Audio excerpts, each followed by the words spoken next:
Ci troviamo a Gesbana per un'importante iniziativa enogastronomica culturale. Il Friuli sposa il Coglio sposa il Friuli, insomma qualcosa di particolare, qualcosa di unico, andiamo a sentire.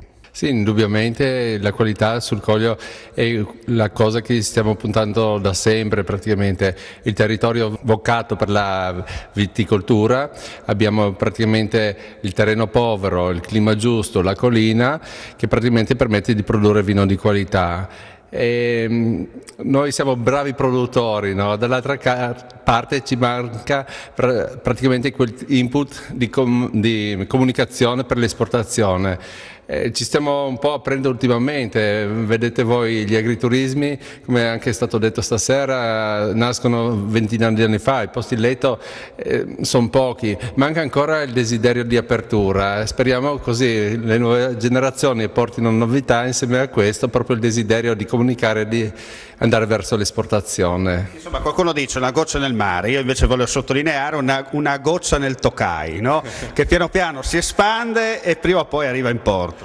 Beh, il Tokai, come si dice, il friulano, anche se sono produttori dei vini del Coglio, praticamente lo sposo come idea.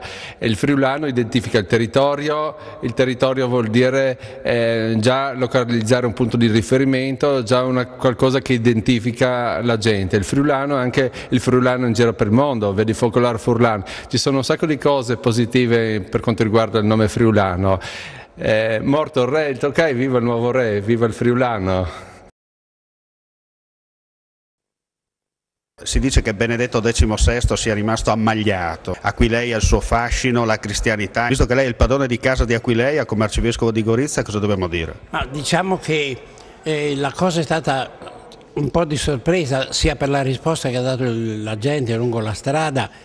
Tenere conto che il Papa in Papa Mobile normalmente non fa tragitti così prolungati, sono 18 chilometri, e la stessa gendarmeria che accompagna il Santo Padre ci ha ricordato poi che raramente si trova tanta gente lungo i bordi delle strade in percorsi così prolungati, perché il Papa non li fa se sono così prolungati.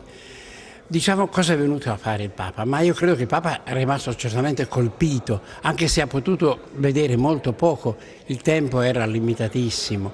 Ma le faccio un esempio per dire, uscendo di Basilica alla fine dell'incontro, era aperta la porta del battistero e in fondo si intravedeva il mosaico che è in fase di restauro del campanile di Popone. Il Papa istintivamente stava per andare incontro ammagliato da questi reperti così straordinari.